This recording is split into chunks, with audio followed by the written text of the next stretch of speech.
నమస్కారం వీవర్స్. పంచాంగము మే 26, 2026 శ్రీ పరాభవనామ సంవత్సరము, ఉత్తరాయణము, గ్రీష్మ ఋతువు, అధిక జ్యేష్ఠ మాసము, శుక్లపక్షమి, మంగళవారము, ఏకాదశి ఈరోజు పూర్తిగా ఉన్నది. హస్త నక్షత్రము ఈరోజు పూర్తిగా ఉన్నది.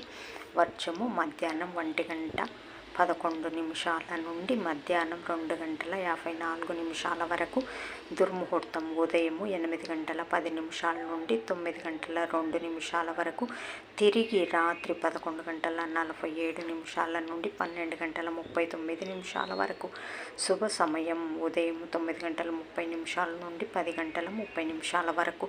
రాహుకాలం మధ్యాహ్నం 3 గంటల నుంచి 4 గంటల వరకు. యమగండం ఉదయం 9 గంటల నుంచి 10:30 వరకు. గుళికా కాలం మధ్యాహ్నం 12 గంటల నుంచి 1:30 వరకు. ఈనాటి పగటి శుభహోరాలు ఉదయం 8 గంటల నుంచి 11 గంటల వరకు. శుక్రహోర, బుధహోర, చంద్రహోర. లాభం, సుఖం, లాభం మధ్యాహ్నం 12 గంటల నుంచి 1 గంట వరకు. గురుహోర సౌఖ్యం మధ్యాహ్నం 3 గంటల నుంచి 6 గంటల వరకు. శుక్రహోర, బుధహోర, చంద్రహోర. ఆనందం, లాభం, సౌఖ్యం. జై సాయిరామ్.